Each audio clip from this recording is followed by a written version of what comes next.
বিশ্ব নবী দিবস উপলক্ষে সমন্বয় বৈঠক সদাইপুরে। বীরভূমের সদাইপুর। আগামী 6 সেপ্টেম্বর বিশ্ব নবী দিবস।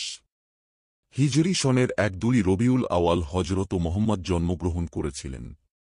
তাই ওই দিন ইসলাম ধর্মাবলম্বী মানুষেরা বিশ্ব নবী দিবস অর্থাৎ ঈদ মিলাদুন নবী পালন করেন।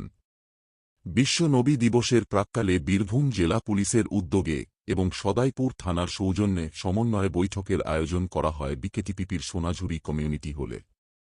এদিন সদাইপুর থানা এলাকার মুথাবেরিয়া, লক্ষণডিহি, দুর্লভপুর, শাহাপুর, কুইঠাসহ বিভিন্ন গ্রাম থেকে ঈদ মিলাদুন নবী কমিটির সদস্যদের নিয়ে নবী দিবস নিয়ে আলোচনা করা হয়।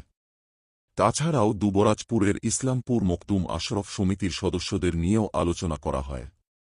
নবী দিবসে কোথায় এবং কোন কোন সময়ে কি কি অনুষ্ঠান রয়েছে সেই নিয়েও আলোচনা করা হয়। এদিন উপস্থিত ছিলেন ডিএসপি ডিএনটি আক্তার আলী, সিউড়ি সদর সিআই সুব্রত ইন্দ্র, সদাইপুর থানার ওসি মিকাইল মিয়া সহ সদাইপুর থানা এলাকার বিভিন্ন মসজিদের পেশ ইমাম এবং ঈদ মিলাদুন নবী কমিটির সদস্যরা।